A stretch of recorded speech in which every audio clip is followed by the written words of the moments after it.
परम श्रद्धेय प्रणम आदरणीय प्रधानमंत्री जी, मौजूद यहाँ पे भारतीय जनता पार्टी के राष्ट्रीय अध्यक्ष, मौजूद यहाँ पर आदरणीय रक्षा मंत्री जी, आदरणीय गृह मंत्री जी, मौजूद यहाँ पे एनडीए घटक दलों के तमाम रिस्पेक्टेड नेतागण, मौजूद यहाँ पे तमाम मंत्रीगण, मौजूद यहाँ पे तमाम विभिन्न राज्यों के मुख्यमंत्री, उप मुख्यमंत्री, आज जब हम लोग एनडीए की इस बैठक में उपस्थित हुए हैं, 12 सालों की कई यादें हैं जो कौंधती हैं। इसकी शुरुआत मेरे पिता आदरणीय रामविलास पासवान जी के साथ हम लोगों ने 2012 में पुनः की थी और तब से लेकर आज तक जिस मजबूती से इस गठबंधन के साथ मेरी पार्टी जुड़ी रही, उसका सबसे बड़ा और एकमात्र कारण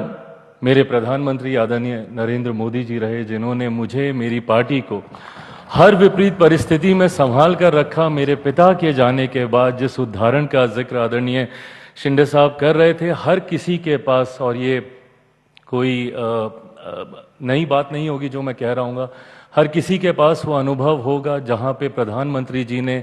आपको, आपके परिवार को व्यक्तिगत तौर पर प्रभावित करने का काम किया। यही सर आपकी क्षमता है और यही आपकी ताकत है जिसकी वजह से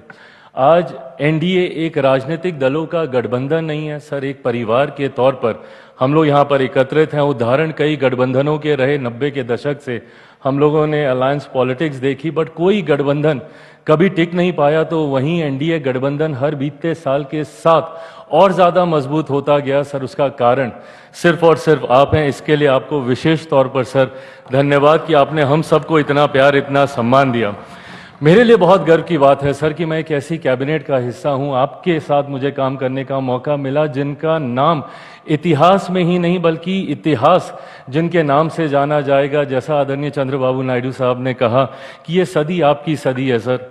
पिछले 25 साल से निरंतरता में हेड ऑफ द गवर्नमेंट के तौर पर आपका कार्यकाल, आज हम लोग जिस दिन यहाँ पर एकत्रित हुए हैं, आज देश के सबसे ज़्यादा लॉन्गेस्ट सर्विंग प्राइम मिनिस्टर के तौर पर सर, ये ख्याति सिर्फ आपकी ख्याति नहीं सर, करोड़ों उन लोगों की ये ख्याति है जिन्होंने आपके ऊपर निरंतरता में विश्वास किया। और यही कारण है सर कि आज जब आपके निर्णय देश की बड़ी आबादी को प्रभावित करते हैं तो लोगों का विश्वास आप पे बढ़ता है। आपने पिछले 12 सालों में हमारी सीमाओं को आपने सुरक्षित रखा सर, भले वो एयर स्ट्राइक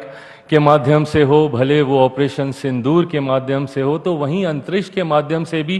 कैसे भविष्य के विकसित भारत की नींव को मजबूत किया जाए, चंद्रयान के माध्यम से हो, सूर्य के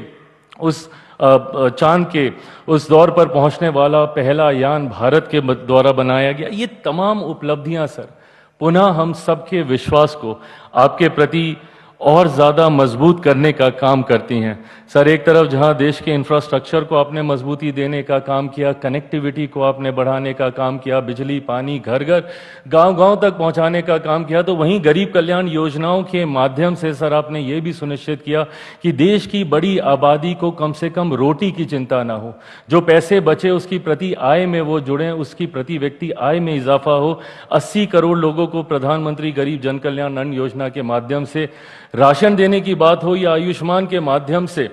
5-5 लाख रुपए का मुफ्त इलाज कराना, यही परिणाम है सर कि आज देश की एक बड़ी आबादी 25 करोड़ लोग मुख्य धारा के साथ जुड़े, गरीबी रेखा से बाहर निकले। आधी आबादी को सिर्फ सम्मान देने की आपने बात ही नहीं की सर, महिलाओं की छोटी छोटी चीज़ों को आपने ध्यान में रखा, उनके सम्मान की चिंता करके जहां शौचालय बनाए तो वहीं उनके स्वास्थ्य की चिंता कर कर आपने उज्ज्वला के माध्यम से उनको आगे बढ़ाने का काम किया। विमेन लेड डेवलपमेंट की आपने बात ही नहीं की, उनको केंद्र में लाने के लिए, सत्ता का हिस्सा बनाने के लिए नारी शक्ति अधिनियम आप लेकर आए सर। हर वर्ग का सर आपने ध्यान रखा, जहां एक तरफ गरीब उच्च वर्ग के ही क्यों ना हो पर उनको भी आपने आरक्षण देने का काम किया, तो वहीं सर आपने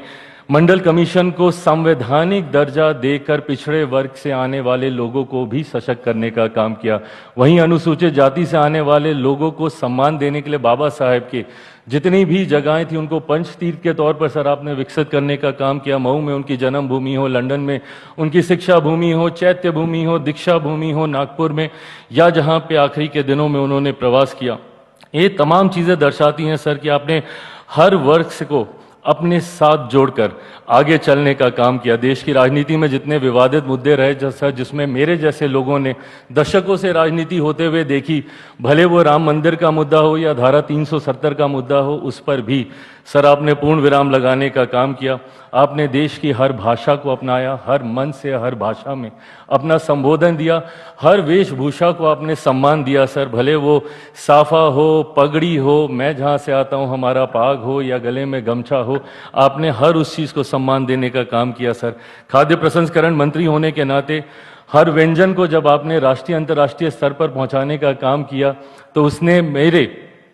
कार्य को आसान किया। आपके सपने को भारत एक ग्लोबल फूड बास्केट बने, उसके लिए सर आपने हर उस व्यंजन को सम्मान दिया। झाल मुड़ी हो सर या हमारे यहाँ का मखाना हो, मखाना बोर्ड भी आपने बनाया, श्री अन्न हो सर या सी बकथॉर्न हो, ये तमाम चीज़ों को सर आपने राष्ट्रीय अंतर्राष्ट्रीय पहचान दिलाने का काम किया। मैं सर एक बिहारी होने के नाते ये ज़रूर कहूँगा कि आपने जिस तरीके से मेरे राज्य को हाथ पकड़कर मुख्य धारा के साथ जोड़ने का काम किया, लाखों करोड़ों की परियोजनाओं को ना सिर्फ आपने उसका